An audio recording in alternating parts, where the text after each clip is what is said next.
Welcome to Brian's Action Figure Reviews. I am Brian, back with a brand new video. So today we're going to talk about Galactus. The Haslab Galactus experiment is over, and amazingly, the last time I checked, it had hit 34,000 backers. Wow. Now, a lot of times on the Marvel Legends group, I had seen people going, it's never going to make it past 14. But I always knew, with Kickstarters, you get your massive rush at the start, and you get your even more massive rush at the end, and you always have the lull in between. But I knew as soon as once they passed the actual threshold, which was 14,000, to secure him actually being funded and actually being made, I knew once they passed that, and they actually started unlocking the tiers and stuff, that it would fly by. So like Galactus was at 14,000 to fully fund him, and that was with no add-ons. It did have the 3 faceplates and all the articulation and all that stuff.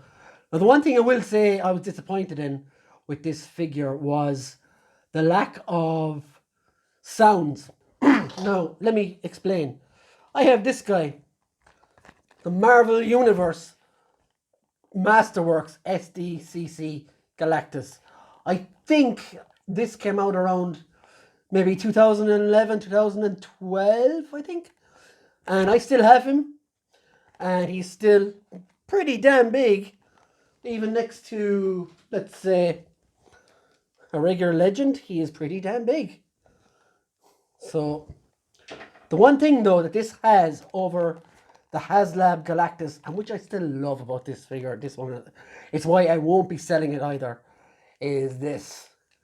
Now hopefully my microphone picks this up, but... So speaks Galactus. Who dares defy Galactus?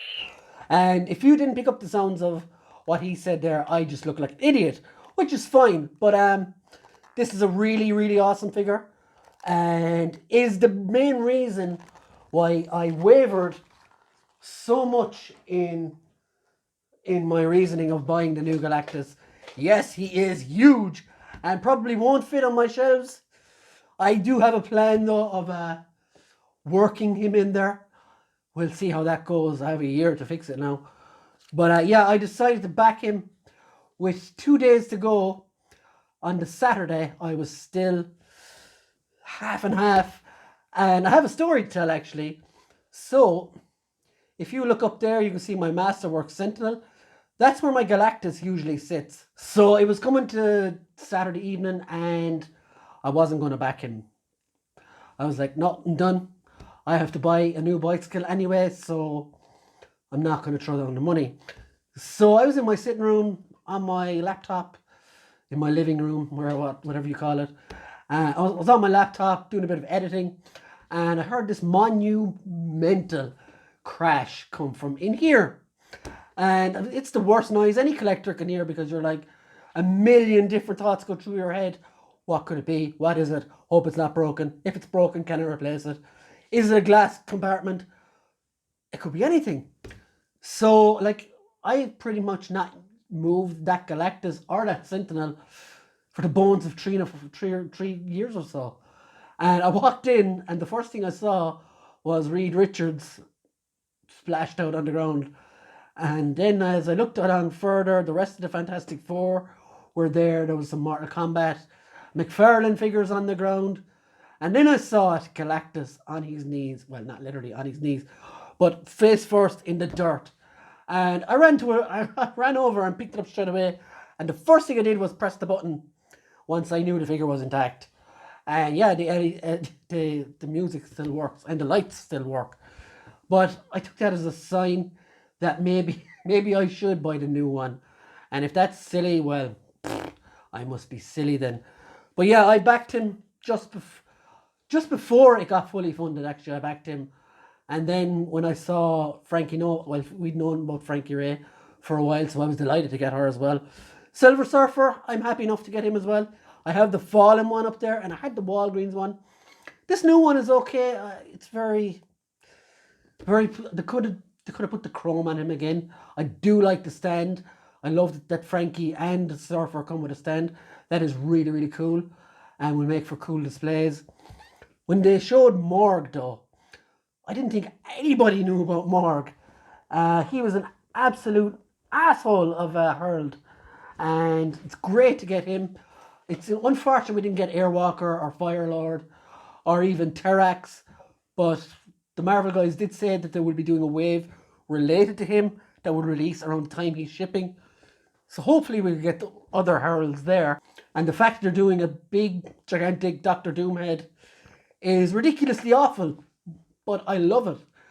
Like, I'm not familiar with the storyline it came from, but my first thoughts when I saw it was Secret Wars, like when Doom went mega size when he took on the Beyonders' powers. So that's what I thought of straight away, and Secret Wars is one of my favourite comics. So that's what I will be using. Well, I probably won't even use the Doom head if I'm honest, but it's cool to have that option to display it. So they're my reasons for backing it. I'm very, very happy that I've backed it, and my first time backing a Haslab, I didn't go in for the Sentinel because I felt the Masterworks one up there was fine. I'm not a huge fan of the Sentinel. I know I saw people have bought 6 and 7 and 8 of them. That's awesome, guys. I can't wait to see those displays, but unfortunately, not for me. But Galactus is probably a one-off, unless the only Marvel Haslab I could see myself backing again in the future, if it was one of those giant-sized characters, would be Fing Fang Foom. Because when I was collecting Marvel Universe, it's the only one I could never get my hands on. And it's pretty cool. A big orange dragon with underpants is awesome. So guys, let me know in the comments below what you think of Galactus. Have you backed him? Are you happy with it? If you did, what else could they have done? Who knows? So yeah, guys, let me know in the comments below if you're going to be, and also if you have this guy or the